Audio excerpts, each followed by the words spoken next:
on the road. Boom, baby. Boom. Rise and shine. It's your morning marijuana motivation time. I'm your host with the mostest, Mark, saying I'm alive. I'm blessed to be alive. I can feel that sunshine coming up over the hills. And then I look over and there's life everywhere. Check out that flat ass spider. I'm like, is that a real spider? That is officially a real spider. And there was a mouse in the house last night. I looked over and I was like, no way, bro. I got a mouse in the house, bro. Like, this is how life really is. Ah, yes, bless. This is how life really is.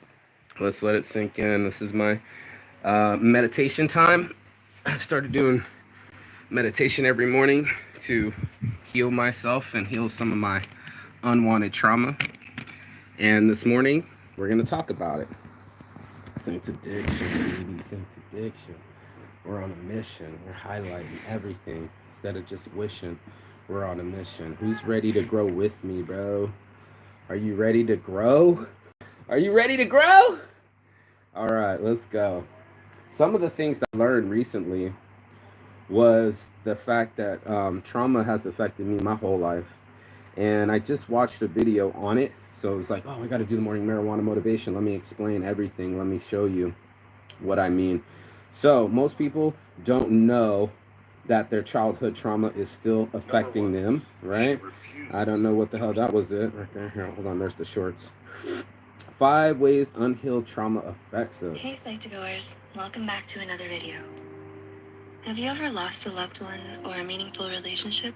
Or perhaps you got rejected by your crush? Were you treated unfairly by your parents as a child? After any traumatic event, it's important to work on the necessary healing.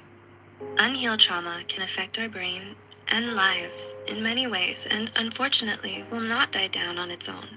So, here are 5 ways unhealed trauma affects us. 1. Potential violent acting out. Have you ever wondered why some people turn to violence and aggression? In our brains, there's an emotional hub called the amygdala.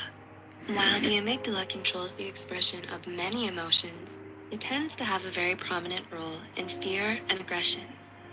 Unhealed trauma tends to intensify these negative emotions in the brain, such as fear, anxiety, agitation, stress, and so on. It's real. According to Carolyn Yoder from Peace After Trauma, when trauma goes unhealed, the normal stress reactions from trauma can amplify into acts of violence. Yoder says that this sort of violence can pass through generations, so she suggests trying to break this cycle and heal as soon as possible. That's what I'm doing. 2. The potential development of PTSD. It's natural to feel afraid during a traumatizing situation, but do you often feel stressed or frightened, even when you're not in real danger? Post-traumatic stress disorder is one of the most well-known impacts of trauma. But did you know that PTSD actually results from unhealed trauma? This anxiety disorder can manifest in many ways. Common symptoms of PTSD are nightmares, flashbacks, avoidance of trauma, and emotional numbness. There are many layers and complexities that lie within PTSD, some of which are more recently brought to light. For more in-depth information about this disorder, be sure to check out some of our other videos, like the 5 types of PTSD. 3. Potential substance abuse. Self-medication is a common coping mechanism for unhealed trauma. Unhealed trauma makes our stress reactions even more debilitating and can lead to substance abuse. Amplified. People turn to drugs or alcohol for many different reasons. Commonly cited ones are attempts to displace emotions and avoid the constant impact of trauma. Substance abuse is dangerous and can quickly become an addiction. If you're suffering from substance abuse or unhealed trauma, the effective ways to combat them are cognitive behavioral therapy and treatment programs. And what? 4. What was that last part? The effective ways to combat them are cognitive behavioral therapy and treatment programs. 4. Got you. Unhealed trauma has more adverse effects on highly sensitive people. So sensitive. Highly sensitive people, also known as HSPs, have the tendency to feel everything more intensely. The good, the bad, and the ugly, and everything in between. When it comes to trauma, this tendency unfortunately still applies. According to Brooke Nielsen from highly sensitive refuge. I The know. characteristics of the highly sensitive brain can be intensified by unhealed trauma. Examples are traits such as emotional reactivity and anxiety. If you are an HSP struggling with the effects of unhealed trauma, please remember to be kind to yourself. There are resources to help you overcome these debilitating emotions. Being And kind. with healing, self-love, and self-compassion, you'll be okay. Self-care. And 5, potential physical health impairments. Wow. Did you know that trauma affects the body as well as the mind? According to a study done by Harvard Health, many people experience behavioral and physical changes like overeating, more adrenaline production, and even more inflammation due to unhealed Overeating? trauma. This makes them more susceptible to a number of somatic diseases and disorders, such as cancer, diabetes, obesity, and stroke. In order to avoid these I don't want to die of a susceptibilities, stroke. I don't want to die it's of my heart important to try to exploding. get the help and heal from the past trauma. The So I'm Harvard sitting Health like Study this suggests morning. a few resources to overcome common healing barriers.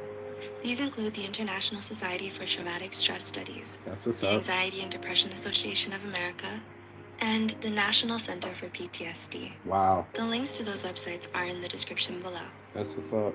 Did you relate to any of the things explained in these videos? I did.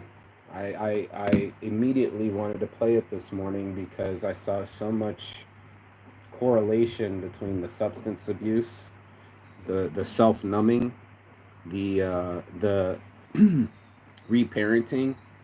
You know, something about us as humans, right?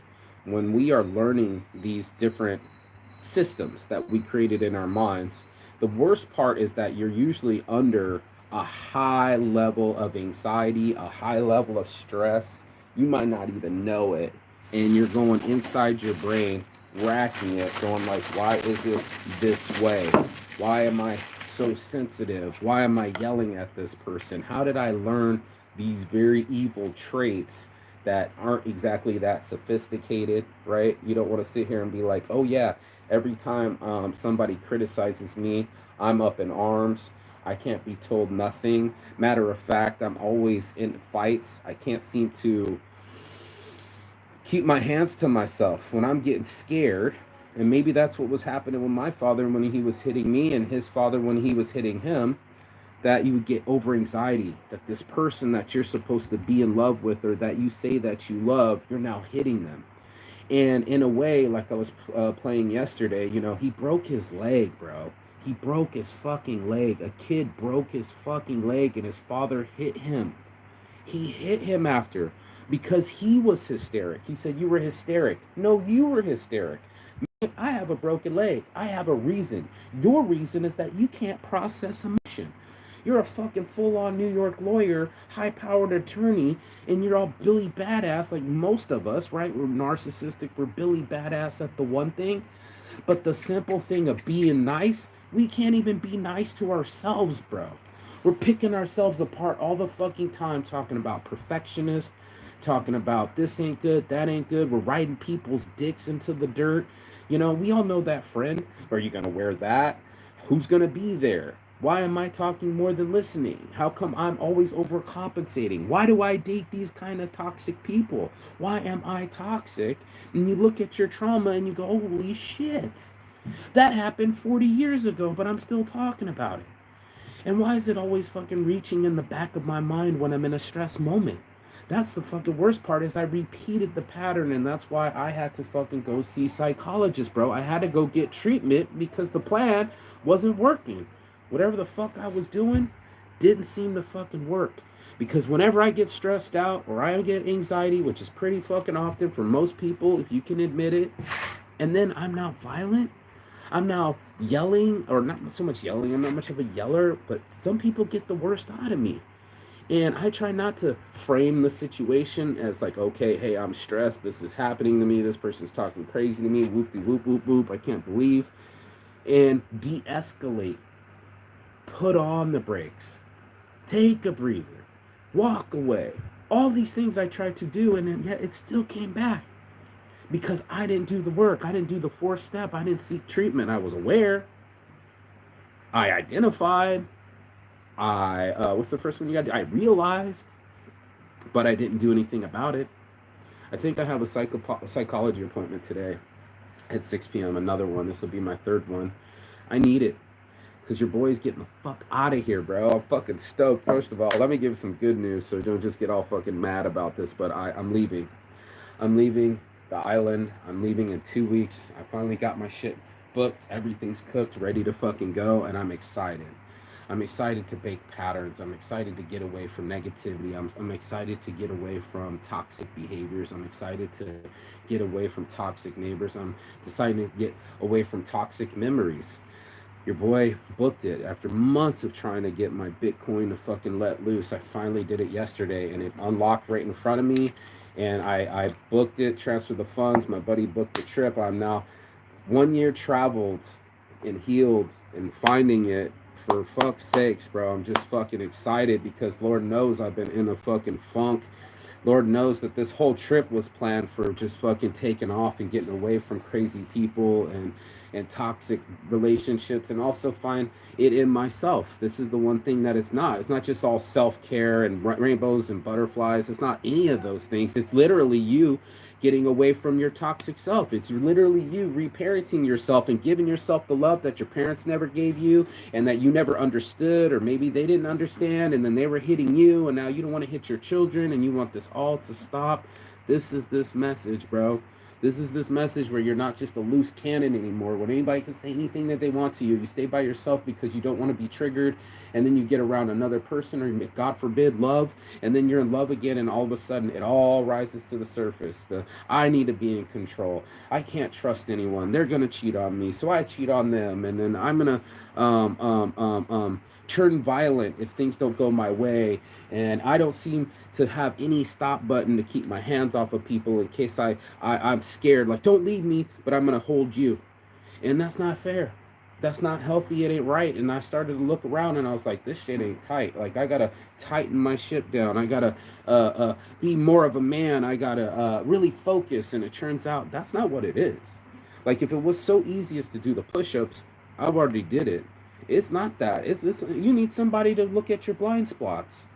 As much as we talk about mentors and people of business caliber and doing things the right way, this is what I really believe will unlock most entrepreneurs.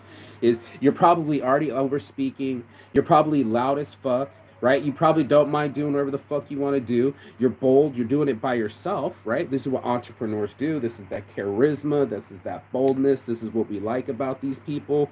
And at the same time, you're callous, bro. You'll cut anybody at the knees, dude. You're Machiavellian. You're trying to grab the levels. You know what I'm saying? There's levels to this shit, and you're trying to be on it.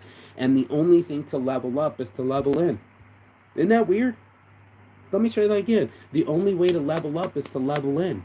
And these things that have been hindering you, maybe in your subconscious, maybe in that what is it, the oblongata, the amygdala.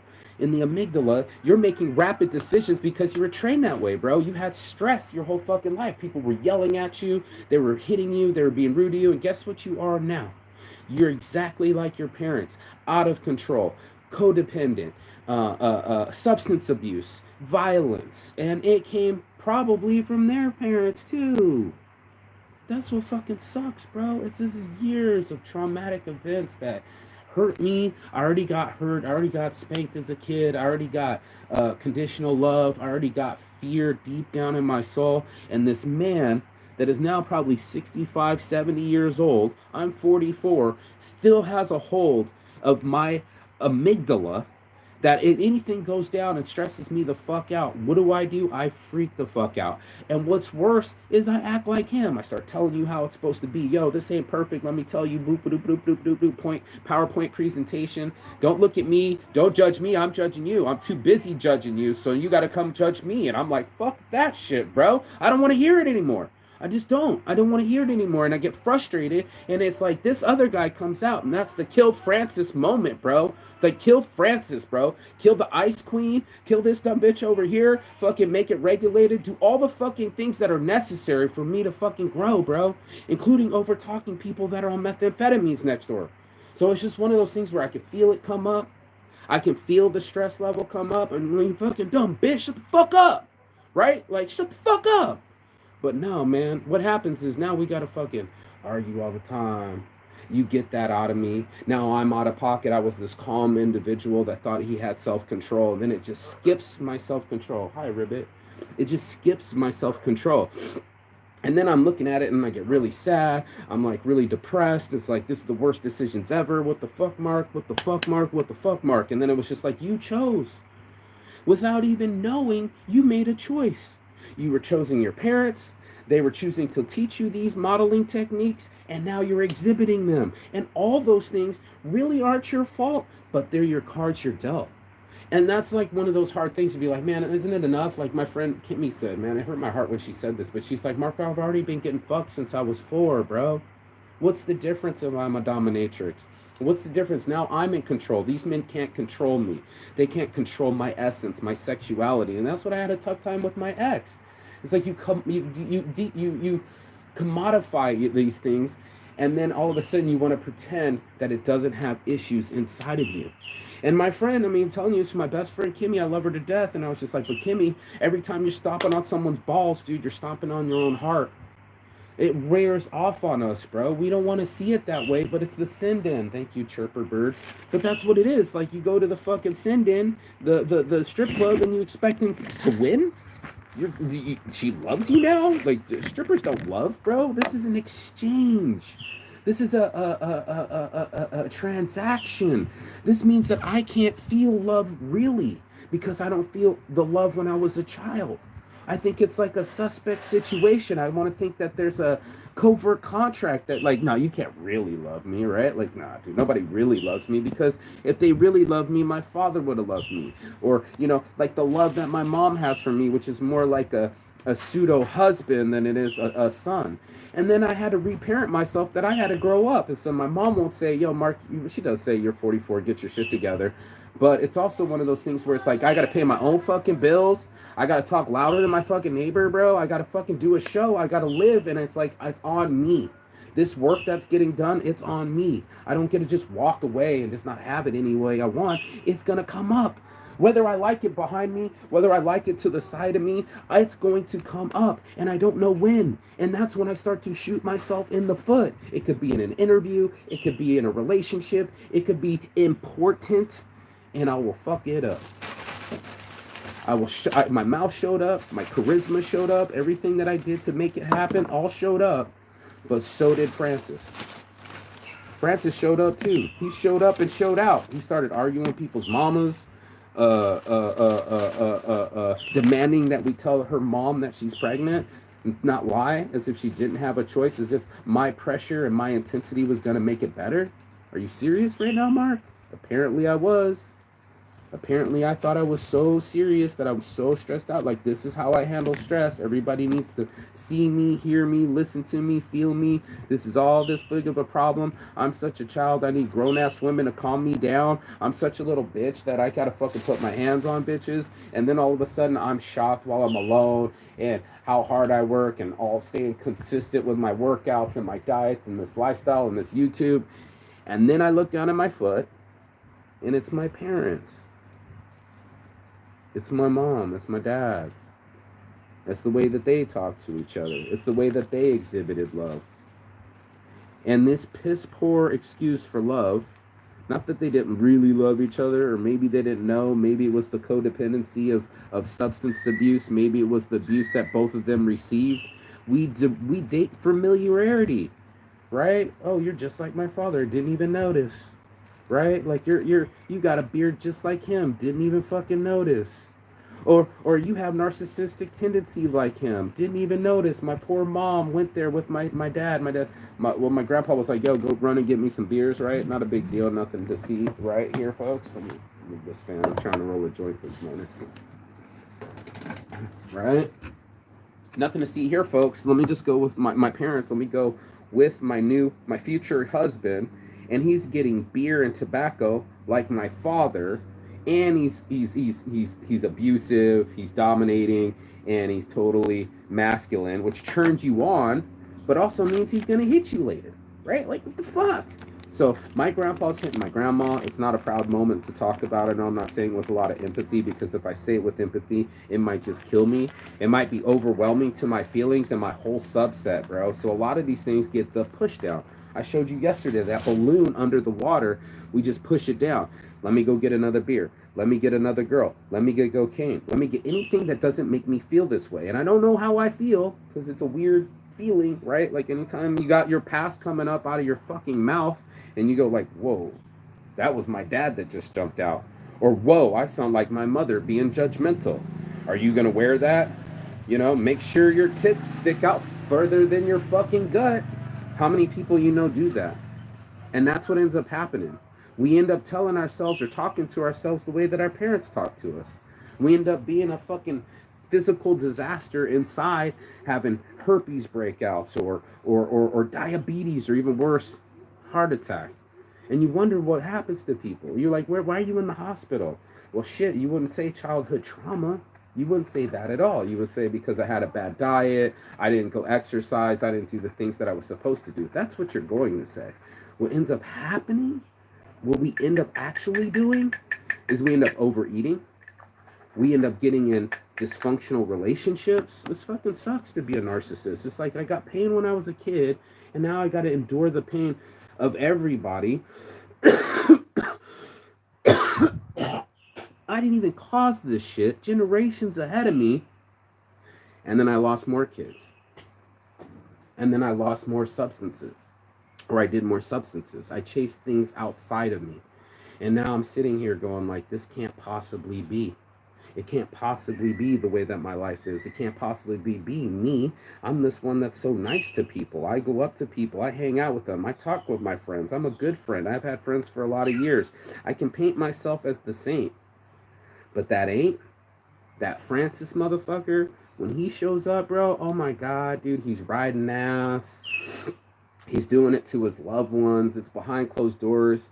I mean, he's roughing up, but he's smart enough not to hit somebody. Like all of a sudden I got self-control to not swing on nobody. What are you gonna do? Hit me? No, I'm not gonna fucking hit you. But I will restrain you.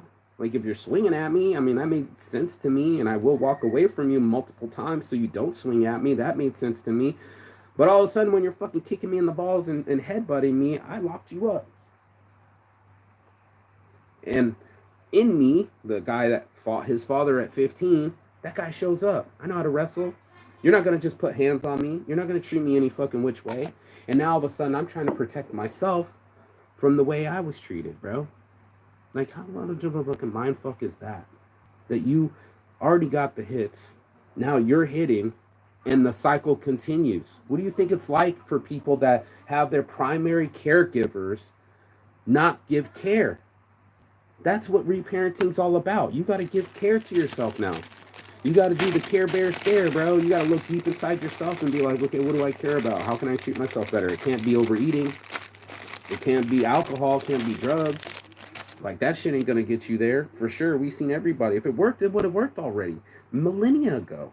Not just this, like, generation, not the 21st century, not prohibition. I'm talking 5,000 years ago. We would just be stuck to the bottle and be like, well, shit, it just gives me elixir. I just feel better. And this isn't that feel better type shit. I'm not having that conversation this morning. This is that get down to it. Get in it. You know, when you're talking to people, receive them. You know what I mean? When you feel the pain, identify it. Not just push this shit underground. Go, man, I can just see people. I've seen my friends like, I feel like shit, bro. I just feel like any moment I'm just trying not to have a panic attack in public. And I'm like, damn, bitch, same. How many people out there in the world are literally running to a bar because shit's so scary, bro?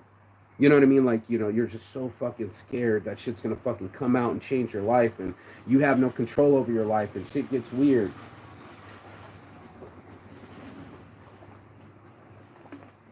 That's what it's like. That's what it's like. And I don't need your sympathy. You know, Lord knows I've already sucked up all of it in the room. If there was empathy to give or love to take, I would have found it, just like a drug. But this is something that was like, whoa, bro, like, if I'm the one suffering, then I'm the one with the solution. And no matter how many breaks or chances that I give myself, this is my life. Like, it doesn't get to change because I wanted to. The depression doesn't go away. The memories don't go away. The responsibilities and accountabilities are still there to stay. It fucking sucks, bro. It fucking sucks that I'm still in pain, that I've caused pain, that This is cyclical, bro. This is cyclical. It's literally toxicity in my whole family. And instead of my parents unfucking themselves, they basically pushed the broom down to me and went like, this is just too much trauma. All these years of broken hearts and separation and divorces and abuse and psycho fucking mind fucking. And you're like, I would never be like that. I would never be like my parents. I would never swing on anybody. I would never get angry. I would never lose my temper. I swore as a kid I would never be just like them. Entitled. I'm hurting. I'm hurting. Wait, no, no, no. Let me hurt first, right? It's like being in the hospital, and who's bleeding out the most? No, no, no, no, no. I'm bleeding more. Let me in. Let me in. I'm having a child. Let me in. I'm ahead of you. Okay, well, I have cancer. Let me in ahead of you. The Pain Olympics, nobody wins. Nobody's winning in these Pain Olympics. Nobody gives a fuck who wins the heart attack awards. You ain't gonna get no fucking better with a diabetes report. None of this stuff is helping. So whether we're suppressing and it's coming out sideways, whether we think that we're fucking lit and we need to know what the fuck to do, all of that shit don't fucking matter because it isn't what it is. What matters is what we do with our time. If you're gonna sit there with it, do something with it. If it's going to affect you into your relationships or business or even your day-to-day experience, just every interaction is a new measurement if I'm healed. Literally, I went up the other day, I went to go pay my bill, and the chick was on her phone. And I'm like, what are you doing? And she was like, working, I'm fucking working, kind of thing like that. And I was like, oh, okay, well, I'm standing here. I'm a fucking entitled fucking customer trying to pay you money. You might want to get off your phone. Well, she had another customer on the phone. I'm assuming that she is playing on her phone. The truth is that she's been working all fucking day and trying to work some more. You know what I mean? Like, I was shocked. And she was right, and I was being rude. And instead of saying, I'll wait or hit a bell or be even more entitled, I would have been like, excuse me, can I pay? Instead of, what are you doing? Hey, what are you doing? You playing on your phone? Get the fuck off your phone. Then I got the vibe back. Well, I'm not like that. So we are thinking we're using conversations and words. We're using vibes and body language, bro. Like, sitting here with my hand on my hip. Yo, when are you gonna be fucking done with that shit, bro? Stop playing on your fucking phone and get to work. She's like, I am at work, bro. These people are ordering food, they're booking tours. I'm at work, bro. I'm not on fucking TikTok right now, bro. And you're right in my ear, all up in my fucking ear, trying to tell me what it is, bro. No, we're not gonna do that, bro. And that's what it feels like. It feels like I set this intention that the vibration was all the way fuck off. And I mean, as someone that's charismatic and done sales, you want the right vibe. You don't want that shit to come off live. You don't want shit to be popping off, as we say. You pop off with your mouth, right? You know what I mean? Oh, you couldn't handle it. Pop off. I'm not the only one that pops off. We fucking lost frustration, throw the fucking tire swing, fucking, you know what I mean? You throw the whole fucking fit right in front of everybody, bro. Like, meltdowns, bro. Full on fucking meltdowns. And that's why we got to do these videos. We already did my first half hour of the show. If you watched this far, thank you. But there's so much that I'm learning. Smoke the joint with me. Roll up, learn up. Why are narcissists so mean? What lies beneath the narcissist rage? This is what we have to talk about today, because it was just like, this is some of the reparenting that I didn't know that I deserved, but this one hit home. I shared it with my friend. She was like, damn, homie, me too, bitch, me too. And I was like, it's the me too moment, baby. This is for all those people that can admit when they're being shady, that can admit that they've hurt their loved ones behind closed doors, that they inherited it from family. It fucking sucks to admit, bro. So get prepared for some even more pain. It's the reason why the trauma never gets healed. It's because you get even more pain. It's like, hey, I feel good. I thought that I felt great. I finally love my life. Hot chicks are hitting on me, fucking me a whole bit. And guess what ended up fucking happening? Guess what ended up fucking happening? I ruined it. I ruined it again. And that's what really fucking sucks. Is it's like I have so many blessings, so much to be grateful for, and really I've made a life that I'm proud of. But at the same motherfucking time, guess what I end up fucking doing, bro? I end up fucking it up. I end up putting my hands on people. I end up stressing out. I end up fucking doing all the things that fucking don't make me happy, and I don't know why. And this is why I have to have this conversation this morning with these people and find out what lies beneath this amount of rage. Let's bless up with me. Let's see. What? Oop, get shit out you. There it is. What lies beneath a narcissist's rage, bro? If you have ongoing exposure to controlling people, it's a virtual certainty that you're going to experience blurry boundaries, which is why I've created the extensive online course called This Is Me, Establishing Boundaries with the Controllers in Your Life. There's a link below that will give you all of the details, and I hope that you would find it therapeutic. Dignity, respect, civility. If someone didn't teach you dignity, how are you going to exhibit it? That's easy, bro. Calm down. What lies between narcissistic rage? Alright, bro, enough with the intro. It's certainly no secret to say that narcissists have a great deal of difficulty managing their anger. They're consumed with it typically. They already have a high need to be in control. They have an attitude of entitlement. I'm the best. It's all about me. They're very self-centered. And so when you refuse to go along with their requirements, to give them the supply that they want, and when I say that, to make them feel like indeed they really are better than everybody else, then the anger is just sitting there ready to come on out. And you know that when they come with their anger, it's not going to be pretty. It's going to be really ugly. And many times the anger can go straight into a rage mode. And I'm sure that there have been times when you've been exposed to some yelling and cursing and harshness, whether it's at work or inside your marriage or family situations or even in social circumstances or organizations. These people are not very bashful about letting it be known, I'm angry at you and I'm going to make you pay. Now, when you are exposed to this kind of treatment on an ongoing basis, or you... That's what it is, because I learned it from them. It just hit me just now, but the conditional love is, I'm going to love you if you keep doing everything right. And the moment you don't do anything right, I'm not going to love you. I'm going to criticize you. I'm going to fucking tear you down. What was it again that we took to dominate, control, and what was the other word that they had? If you want to control, dominate, and something with an H. Something with a fucking H. What is it? Not hinder. Oh, it's going to drive me nuts. Dominate, control, and... Oh, Mark, you know that this is something that they're going to come at you with, then typically there are one of two things that begin happening within you. One is you can return ugly anger back to them just as they're giving it to you, and before you know it, you're entangled in this really nasty kind of scheme with them, and you're both over there in the emotional ditch.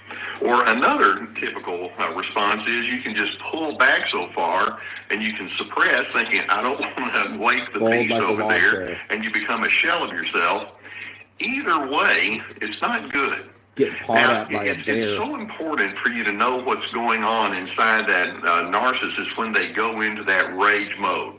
Let's keep in mind first of all, I'm repeating the cycle. It's like, oh shit, I've pissed them off again. The monster at home, not only the monster inside, but the monster at home. This is the reparenting that this motherfucker can get drunk, he can get mad, and you can catch hands. And to live in survival mode, this fucking sucks to say, but what I learned when I was talking about alcoholism is growing up in an unstable home, you don't know if the person's gonna stay calm or not.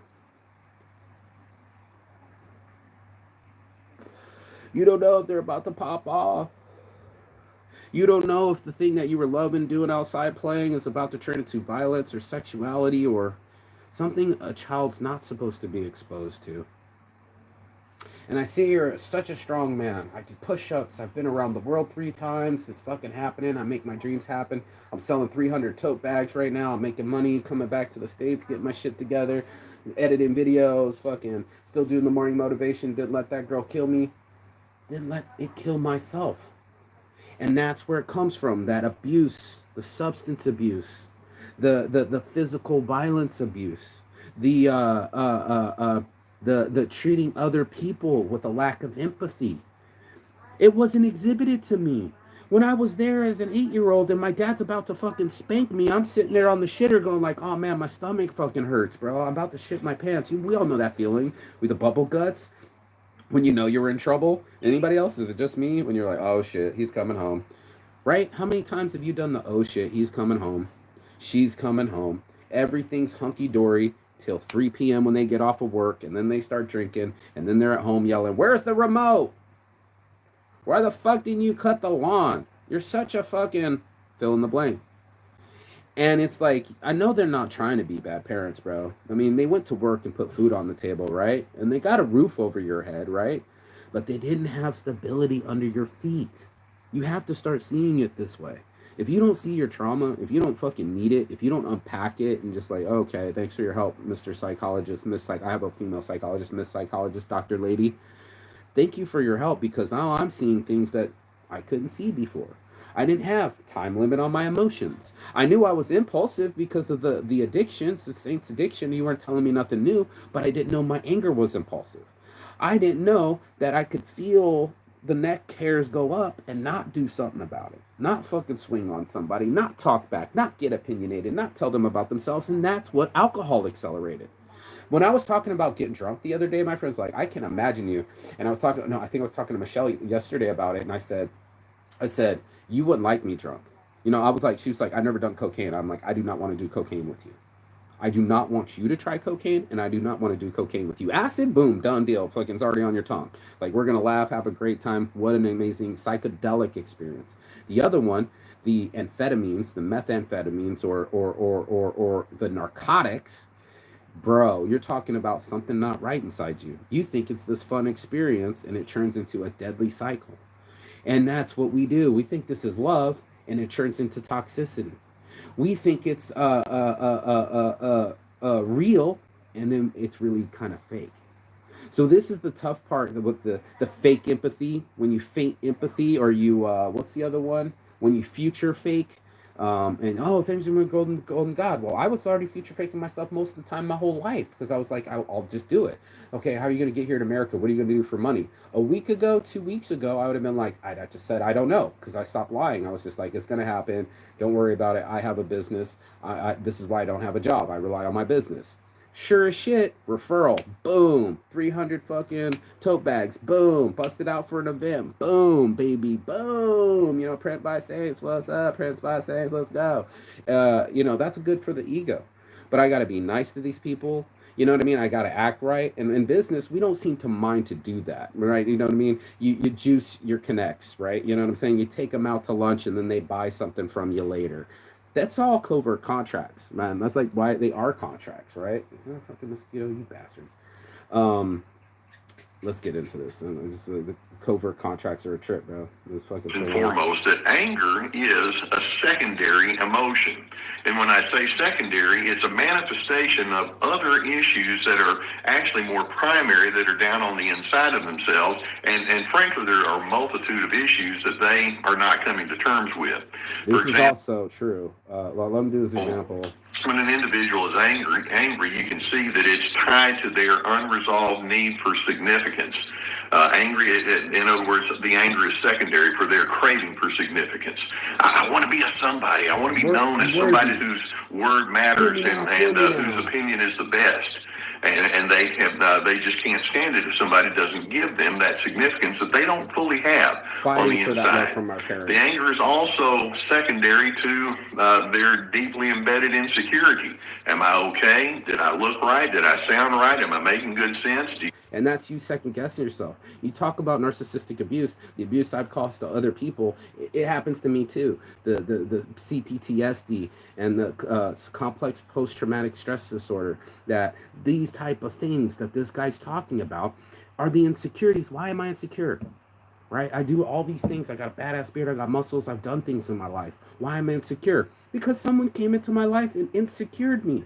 My dad would come in, and he was mad at me, or something happened. He made me shave my head the day right before school, kind of like how I have it now. And I was crying. I was like, looking at him, I fucking hate you. You know what I mean? I fucking hate you. And here he is, humiliation. Humiliate. That was the other word for H. Humiliate. And he had no problem humiliating me the day before school, knowing how important it was to look cool at fucking 8th grade, 9th grade, and talk to chicks.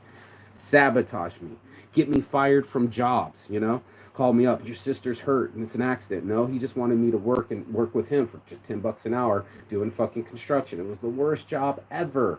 I think I was making the same money doing dishes at the old folks' home when he made that phone call. It was like the person that was supposed to be my hero was a fucking zero, bro. He was zero there for me. He was there zero for emotions. He was there zero for support. You know what I'm saying? Like, he even fucking lost my graduation photos. I'm the firstborn. I fucking graduated college homeless, and this dude, that's my baby, drunk as a skunk, lost the photos. My college photos. I only graduate once. I don't have any other photos but the cap and gown one. Where'd that go? All the outside photos with my grandma and mom, those are all cool, but the walking down the thing and shaking the man's hand and shit, I don't even have a photo of that. So the resentment lies in it. You know, this reaction that he's talking about, that insecurity, is because this motherfucker is insecure. Any minute he's gonna get arrested, and I'm gonna be thrown back to juvenile detention center with my brother. I didn't do anything, but me and my brother had to go to juvenile hall and stay with bad kids for like 2 nights while my mom came to get us. Emergency. And then we were at a new school without even new school clothes, bro. We went from fucking Southern California, Simi Valley. All of a sudden, I'm supposed to be going to Valley High School. I got a girlfriend. She's writing me love letters and shit. And it's gone. He's arrested. My dad's in jail. And me and my brother are in Colorado. Like, what the fuck, man? Talk about unstable. You think that I'm a terrific person? In addition, it's secondary, the anger to their entitlement attitudes. You don't get angry when you have a sense that says, you know, there's a lot of give and take in the world, and I can live with that. Unless no, black and white. Narcissists don't think that way. They think, oh, the world owes me, and you owe me, and you're supposed to do A, B, and C the way that I say it ought to be, and they have a strong agenda, and the anger is secondary to the fact that they have not come to terms with their own attitudes of entitlement. In addition, anger, their rage is a secondary to their fear. They don't trust people. Now, this is one where most narcissists, and especially the malignant narcissists, they'll just shake their head and say, nah, that's not true. I don't have fear. And the answer is, sure you do. You have lots of it. Just watch how defensive they are. They're afraid of being deemed as irrelevant. They're afraid of being invalidated or being a nobody and not heard. They have lots of fears. And when the fears are there, then it triggers the anger. They have the anger is secondary to their lack of empathy. Somewhere along the way, they decided tuning into other individuals is not something that I need to worry about. They may have been exposed to. Bro. They get so rude to narcissists. No, bro. It's lack of empathy in the first place. This is my primary caregiver, and he's picking me up by the foot and fucking spanking me all over my back, my ass. Like, just full-on rage. So when you've seen it, you almost have to rage to protect yourself from someone else raging at you. Like, don't fucking hit me. Don't be my dad. It was what essence I was saying. Fighting him, and I'm on top of him, and I'm like, get off me. You know, get off. I'm on top of him, my own father. I'm 19. I'm bigger, stronger, and I finally got him on the couch scared. I'm looking at the man that created me, and I'm screaming in his face, get off me. But I'm on top of him. That's what it feels like. What a Freudian slip. What a way to phrase it.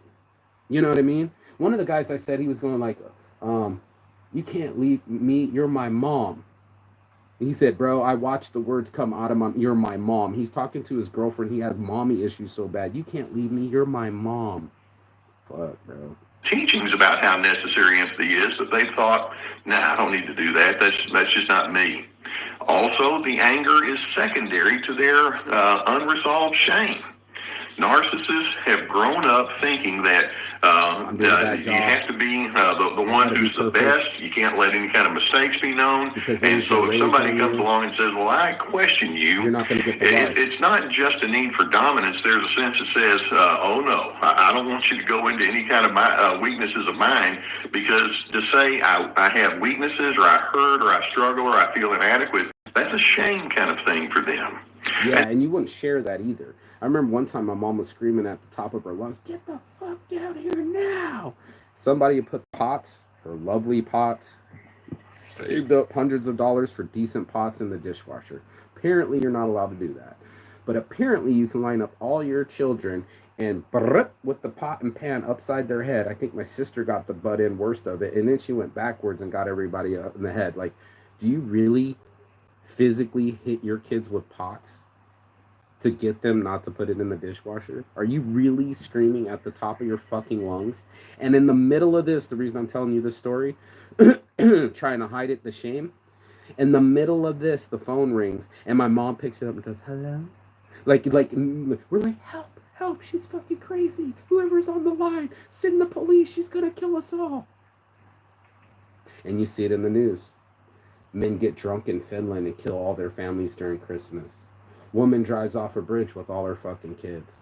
You want to know shame? Do you really want to know pain? Do you really want to go there? Let's go there.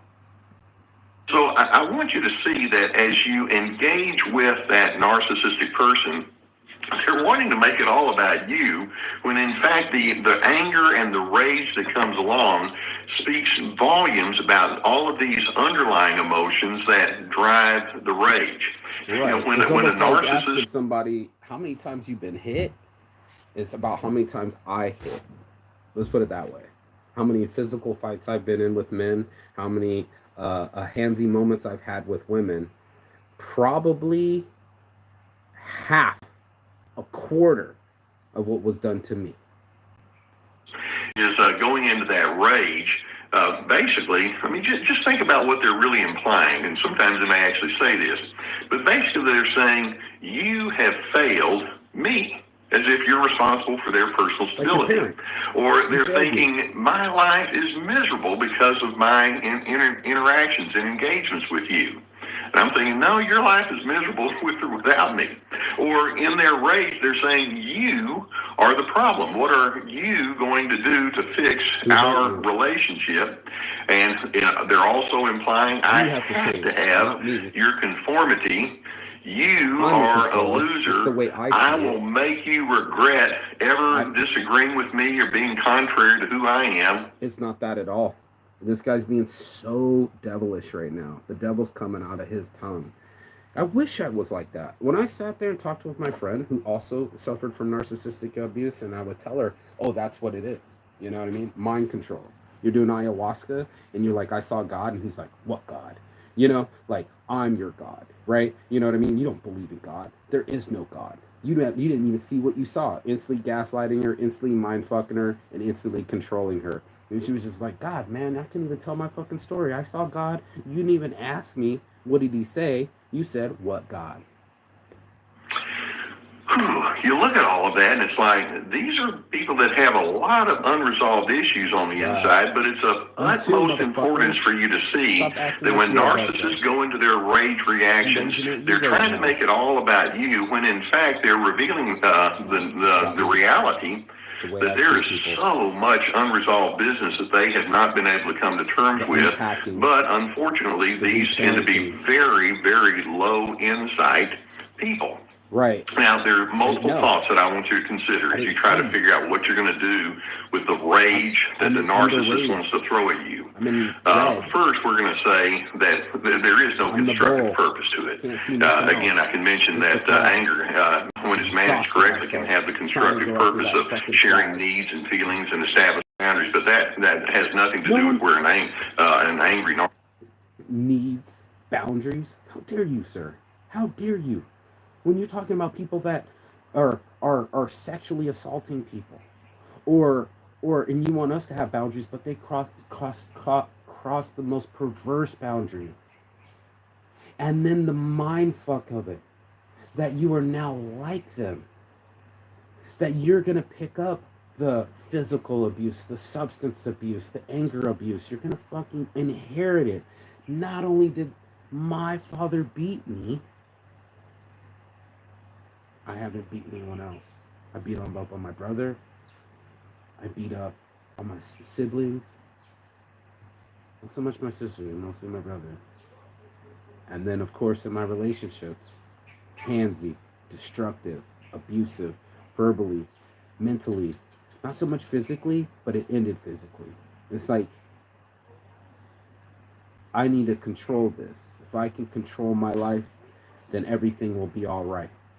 And that's when we become hypersensitive. That's when we become hyper control people. We do it all the fucking time, bro. Trust and believe that. This is coming from. It's not that I want to control also, you. the concept of respect is just completely lost on them. They are not going to be respectful, and any kind of hope that you have that they would be, you might as well let go of that.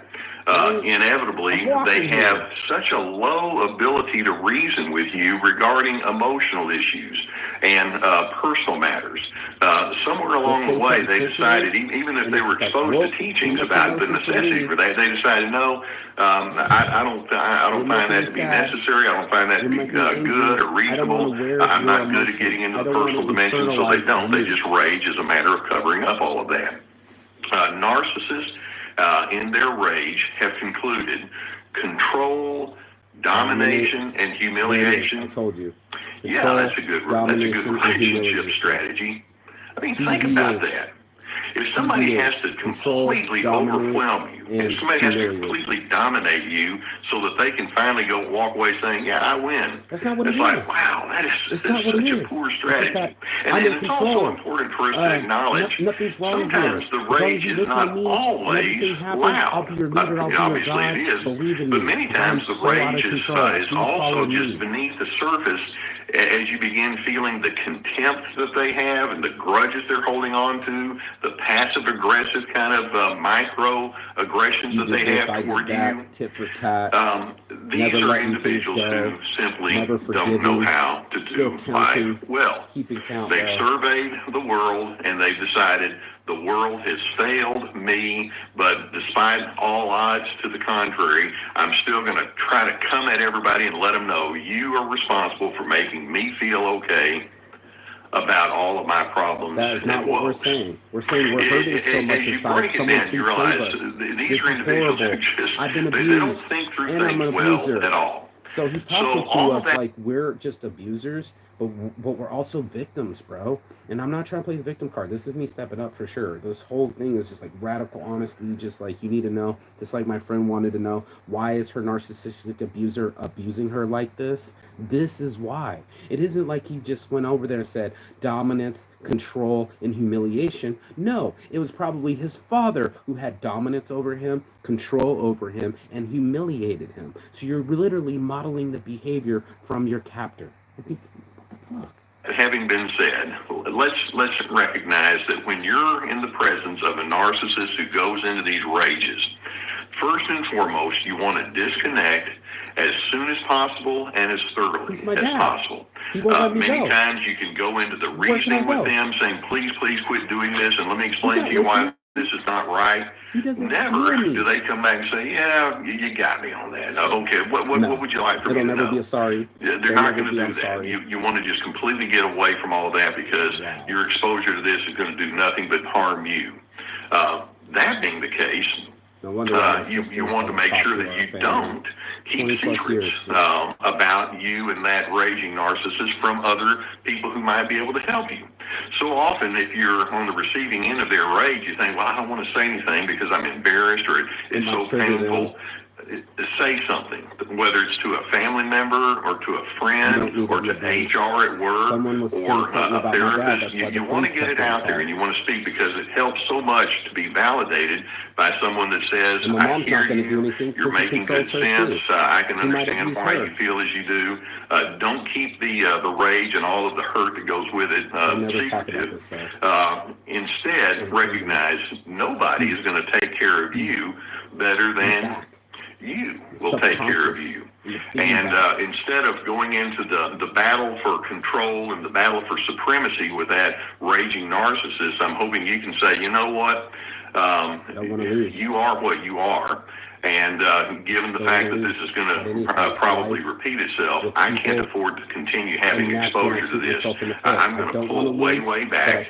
I'm going to take my cues from you in the sense that I'm going to say, okay, you don't know how to do relationships well. Clearly, you're not pleased with me. I get it. And I'm going to make my decisions accordingly. Practice self-care and recognize when a narcissist goes into that rage. Like I say, the rage is secondary to so many other issues that they're not coming to terms with, and the rage is not going to go away until they are willing to say, I'm willing to take that hard inner look. And that's what I'm doing.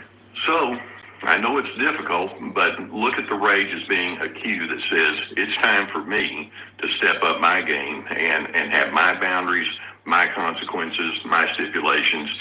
I'm taking care of me. I'm on Team Healthy. I'm on Team Healthy. I want to be on Team Healthy. Healthy body, healthy mind, healthy soul.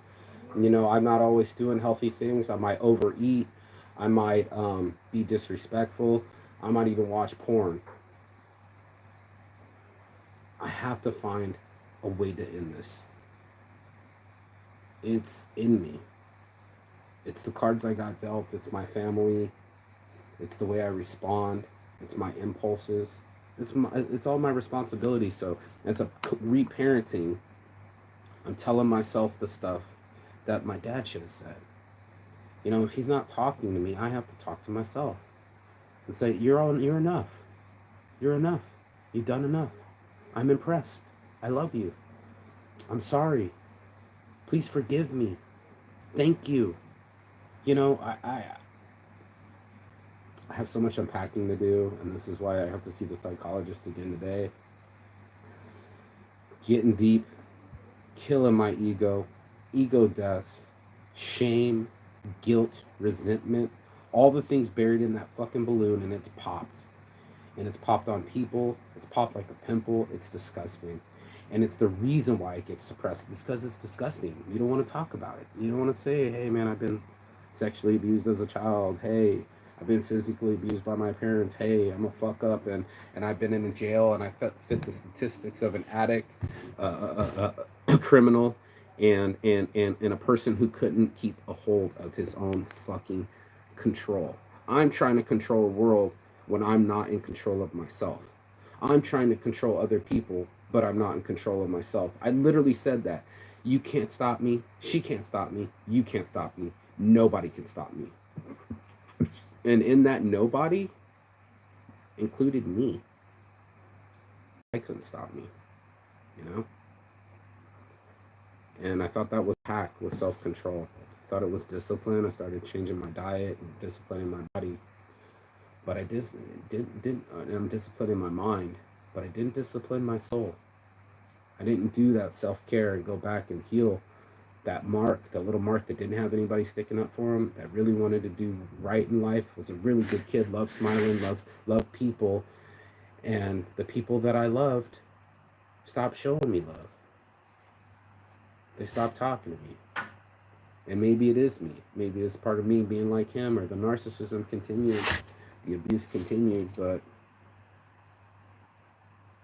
don't be continued. Don't let this too be continued. Don't let this be the end. Don't let it be your finale. There's a way out, and it's in. Until you have these conversations with your insides, with your inner voice, with your inner child, your subconscious, till you have the deep conversations that need to be had, so that way you don't have to have them when it's too late, when you're already enraged, when you're already scared, when you're already in fear that everything's fucked up, and the only way to control it is by putting your hands on it, or talking to it a certain way, or responding a certain way. That's on me. That's on me. And it's on you too. So you can choose to bury it, you can choose to numb it, you can choose to forget it, but it hasn't forgot you. And the moments that you need it the most, it'll come out of you, fuck it up even worse, foobar it.